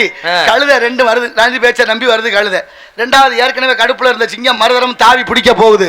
கழுதை பயந்து மருதரமும் திரும்பி ஓட ஆரம்பிச்சிருச்சு. வாழு சிக்கிருச்சு, வாழ அருந்தே போச்சு. கழுதையோட வாழ அருந்து வச்சு கழுதை ஓடுது. நரி பின்னாலே ஓடி போய், என்ன கழுதை துப்பு கட்ட கழுதை, சொல்லி பேச்சு கேட்க மாட்டேங்கிற, ஓயாம விழுந்து ஓடியார, ஒரு தரம் தான் சொல்லுவாங்களா என்ன நீ அப்படின்னு. அட போப்பா, ஏற்கனவே காது போச்சு, இப்ப வாழும் போச்சு, நீ என்ன உயிரை விடுறதா? நான் வரமாட்டேன்னுச்சு. வா, எதுக்காக காதை எடுத்தாரு? கிரீடம் வைக்கவா? ஆமா. இப்ப ஏன் வாழை எடுத்தாரு? சிம்மாசனத்துல உன்னை உட்கார வச்சா வாழு இடைஞ்சலா இருக்கும். உன்னை உட்காரும் போது சௌரியமா நீ உட்காரணுங்கிறதுக்கு தான் வாழை எடுத்தாருன்னு சொல்ல. ஓ, ஒருவேளை அப்படி இருக்குமோ? கழுதை நம்பிருச்சு. 3வது தடவை நரி நம்பி கேட்டு, நரி சொன்ன பேச்சை கேட்டு நம்பி வருது. சிங்கம் அதுக்கு மேல விட்டு வைக்குமா? ஒரே அடி, கழுதை செத்தே போச்சு. கழுதை செத்தோன்னு சிங்கம் சொல்லுது நரிக்கிட்ட, தூக்கிட்டு போய் தோலை உரிச்சு சரியா சுத்தம் பண்ணி ஈரல், தாம்பரங்க, குடல், கறி, தலைக்கறி, மூளை எல்லாத்தையும் பக்குவமா கொண்டு வந்துச்சு. அதே மாதிரி நரி கொண்டு போய் கழுதையை உரிச்சு எல்லாத்தையும் எடுத்து எல்லாத்தையும் ஒதுக்கி வச்சுட்டு கழுதையோட மூளை எல்லாத்தையும் நரி தின்னுட்டு பாக்கி எல்லாத்தையும் கொண்டு வந்து சிங்கத்துக்கிட்ட வச்சுச்சு. சிங்கம் பாக்குது, குடல், ஈரல், தாம்பரங்க, தலை, நாக்கு, எங்கடா மூளையை காணுமேனு கேட்டுச்சு. கழுதைக்கு மூளை இல்லைன்னு சிங்கம் கேட்குது. நரி லேசா சிரிக்குது. ஏன் சிரிச்சான்னு சிங்கம் கேட்குது. மூளை இருந்திருந்தா கழுதை 3 தடவை என் பேச்சை நம்பி வாங்கிட்ட வந்து சாகுமான்னுச்சு. மூளை இருந்திருந்தா 3 தடவை என் பேச்சை நம்பி வாங்கிட்ட வந்து சாகுமா கழுதை, மூளை இல்லாத கழுதைன்னு நரி சொல்லுது. நரி பேச்ச சிங்கம் நம்பிருச்சு. நரி பேச்ச கழுதை நம்பினது மாதிரி. கதை சிரிக்கிறதுக்காக மட்டும் இல்ல. 77 ஆண்டு சுதந்திர இந்தியா, 77 ஆண்டு சுதந்திர இந்தியா, 78வது ஆண்டு சுதந்திரம் கொண்டாட போறோம். இது வரைக்கும் மூளை இல்லாத கழுதைகளாக நம்மளை பயன்படுத்தி சில நரித்தந்திரம் பிடித்தவர்கள் தலைவர்களுக்கு வேலை பார்த்தார்கள். தயவு செய்து எச்சரிக்கையோடு இருப்போம். நாளைய தலைமுறையை பண்பட்டவர்களாக ஆக்குவோம் என்ற நல்ல விழிப்புணர்வோடு வருகிறான் காவலன். அவனை சந்திப்போம். காலதாமதம் காரியத்திற்கு கேடு. சுந்தரம் நிறைந்ததும் பொன் சிறந்த மங்கைகள், சுந்தரம் நிறைந்ததும் பொன் சிறந்த மங்கைகள், எந்த உலகெங்கு ஏன் வந்தார் அந்தரமே குந்து தேவர் துந்துவி முழங்கி வரும், அந்தரமே குந்து தேவர் துந்துவி முழங்கி வரும், இத்திறன் வணங்கும் எங்கள் கந்தசாமிக்கே தகுந்த சுந்தரம் நிறைந்ததும் பொன் சிறந்த மங்கை